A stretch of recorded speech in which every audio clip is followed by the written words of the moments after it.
Saudara-saudari terkasih dalam Kristus, hari ini Rabu 27 September 2023 merupakan peringatan wajib Santo Vincentius a Paulo, Imam.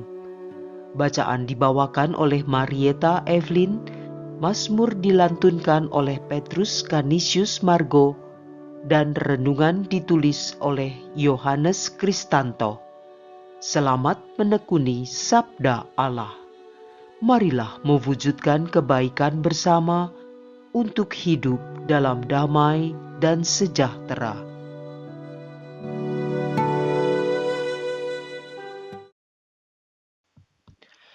Dalam nama Bapa dan Putra dan Roh Kudus. Amin. Allah Bapa yang kekal dan kuasa, puji dan syukur kepadamu atas rahmat kehidupan yang Engkau berikan kepada kami.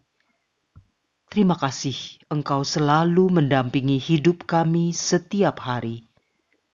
Bersabdalah ya Tuhan, bukalah hati dan pikiran kami untuk mendengarkan sabda-Mu dengan lebih sungguh, agar kami dapat merenungkan dan melaksanakan kehendak-Mu melalui karsa dan karya. Demi Kristus, Tuhan dan pengantara kami, sepanjang segala masa. Amin. Bacaan dari Kitab Esra, bab 9, ayat 5 sampai dengan ayat 9. Ketika mendengar berita tentang dosa umat Israel, aku, Esra, mengoyakkan pakaian dan jubahku dan duduk tertegun. Pada waktu kurban petang, bangkitlah aku dan berhenti menyiksa diri. Lalu aku berlutut dengan pakaian dan jubahku yang koyak-koyak, sambil menadahkan tanganku kepada Tuhan Allahku. Aku berkata, "Ya Allahku, aku malu dan mendapat cela, sehingga tidak berani menengadahkan mukaku kepadamu. Dosa kami telah menumpuk, mengatasi kepala kami, dan kesalahan kami telah membumbung ke langit. Sejak zaman nenek moyang kami sampai hari ini, kesalahan kami besar, dan oleh karena dosa kami, maka kami sekalian dengan para raja dan para imam diserahkan kepada raja-raja negeri asing. Kami diserahkan dalam kuasa pedang, ditawan, dijarah, dan dihina di depan umum, seperti yang terjadi sekarang ini. Tapi kini kami mengalami kasih karunia Tuhan Allah kami. Ia meninggalkan pada kami orang-orang yang terluput dan memberi kami tempat menetap di tempatnya yang kudus. Allah kami membuat mata kami bercahaya dan memberi kami sedikit kelegaan di masa perbudakan kami. Sekalipun kami menjadi budak, tetapi dalam perbudakan itu Allah tidak meninggalkan kami. Ia membuat kami disayangi oleh raja-raja negeri Persia, sehingga kami mendapat keleluasaan untuk membangun rumah Allah dan menegakkan kembali reruntuhannya, serta memperoleh tembok pelindung di Yehuda dan di Yerusalem. Demikianlah sabda Tuhan.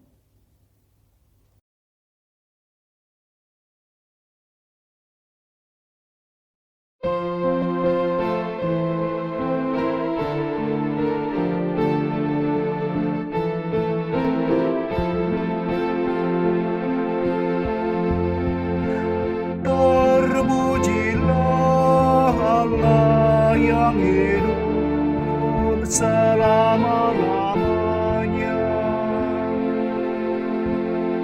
Memang Allah menyiksa, tetapi juga mengasihani. Ia menurunkan ke dunia orang mati, tetapi menaikkan juga dari sana. Tidak seorang pun luput dari tangannya. Terpujilah Allah yang hidup selama-lamanya. Wartakanlah kebesarannya di sana. Agungkanlah Dia di hadapan segala yang hidup. Sebab Dialah Tuhan kita, Dialah Allah. Ia adalah Bapa kita untuk selama-lamanya.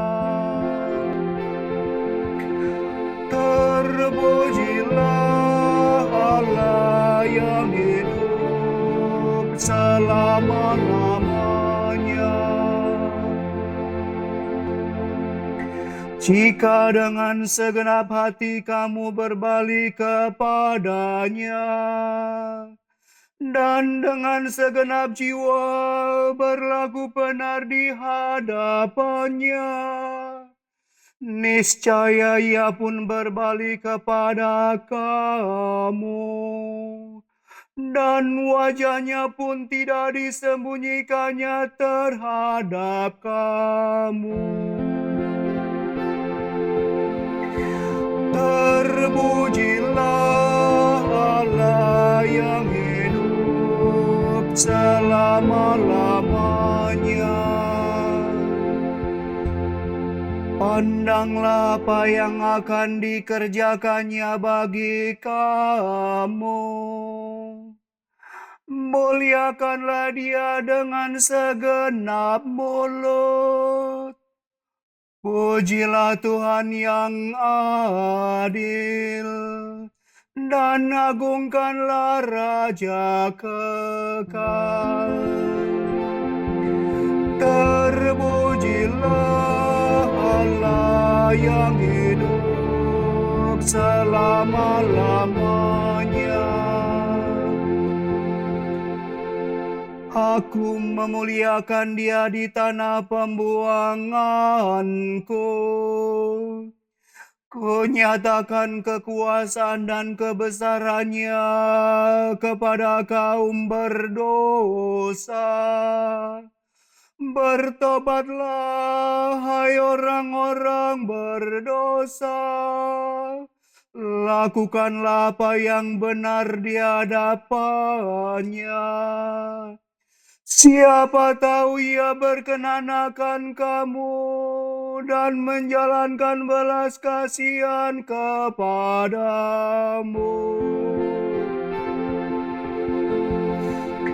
Terpujilah Allah yang hidup selama-lamanya.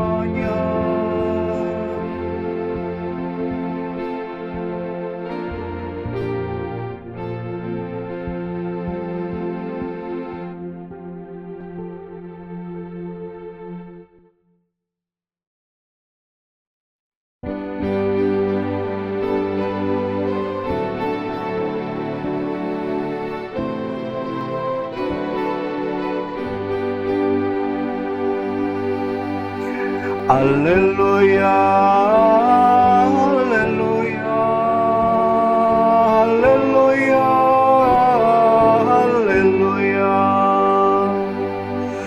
Kerajaan Allah sudah dekat. Bertobatlah dan percayalah kepada Injil. Haleluya, haleluya, haleluya, haleluya, haleluya, haleluya, haleluya,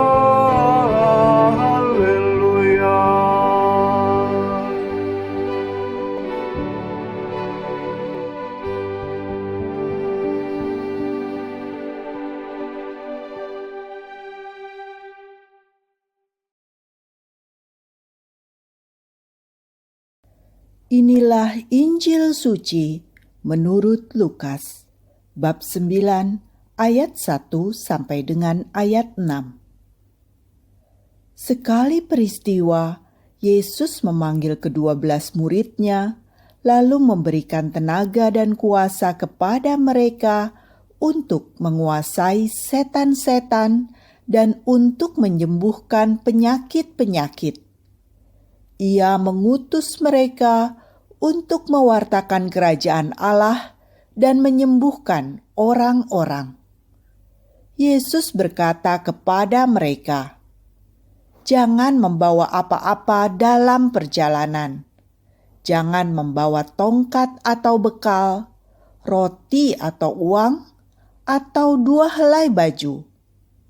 Apabila kalian diterima di suatu rumah, tinggallah di situ sampai kalian berangkat dari situ. Dan kalau ada orang yang tidak mau menerima kalian, keluarlah dari kota mereka dan kebaskanlah debunya dari kakimu sebagai peringatan terhadap mereka."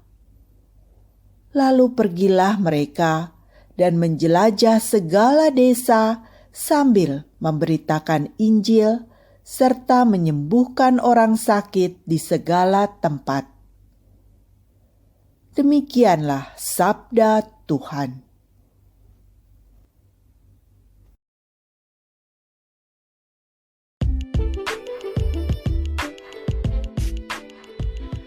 Mengandalkan tenaga dan kuasa Tuhan. Renungan dibawakan oleh Maria Monica.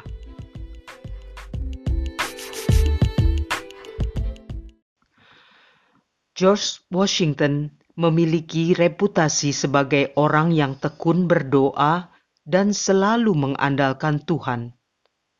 Suatu hari, seorang petani bernama Isaac mendekati kamp Military Valley Force. Ia mendengar suara yang cukup nyaring dari balik pepohonan. Ketika Isaac sudah dekat dengan sumber suara itu, ia melihat Washington sedang berlutut berdoa dan pipinya basah dengan air mata. Si petani pulang dan berkata kepada istrinya, "George Washington akan berhasil. George Washington akan berhasil. Amerika akan meraih kemerdekaan." "Apa yang membuatmu berpikir demikian, Isaac?" tanya istrinya. Si petani menjawab, "Aku mendengarnya berdoa, Hannah, di hutan dekat kamp hari ini. Dia pasti akan berhasil memimpin negara Amerika." George yang selalu mengandalkan Tuhan benar-benar mengalami janji Tuhan yang luar biasa. Di bawah kepemimpinannya, Amerika mengalami kemerdekaan dari jajahan Inggris dan dia pun disebut sebagai founding father atau pendiri dari negara Amerika Serikat. Tepat pada tahun 1787, George Washington resmi menjabat sebagai Presiden Amerika yang pertama. Dalam Injil Lukas hari ini diceritakan Tuhan Yesus mengutus ke-12 muridnya untuk memberitakan kerajaan Allah. Sebelum melakukan tugas, Tuhan Yesus memberikan tenaga dan kuasa kepada mereka. Maksudnya mereka dipersiapkan dan dimampukan agar tugas mewartakan Injil dapat terlaksana dengan baik. Mereka diberi kuasa untuk mengusir setan-setan dan menyembuhkan orang sakit. Dalam hal ini, para murid menjadi wakil Tuhan Yesus dalam tugas mereka. Selain itu, Tuhan Yesus berpesan agar mereka jangan membawa apa-apa dalam perjalanan. Tujuannya agar mereka hanya berfokus pada Tuhan, tugas dan tanggung jawab mereka. Mereka diajar untuk percaya bahwa dalam tugas pengutusan ini, Tuhan menyediakan dan memperlengkapi kebutuhan mereka.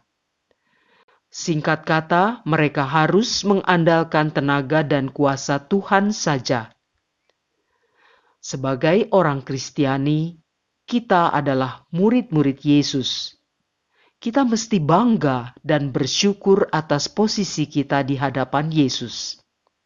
Kita pun dipanggil dan diutus oleh Yesus untuk mewartakan kerajaan Allah, meskipun kita sebetulnya tidak layak, lemah, dan rapuh. Tetapi karena kasih-Nya, Tuhan akan selalu mendampingi dan memberi kekuatan kepada kita. Yesus mengutus kita untuk mewakili Dia dalam kata dan perbuatan.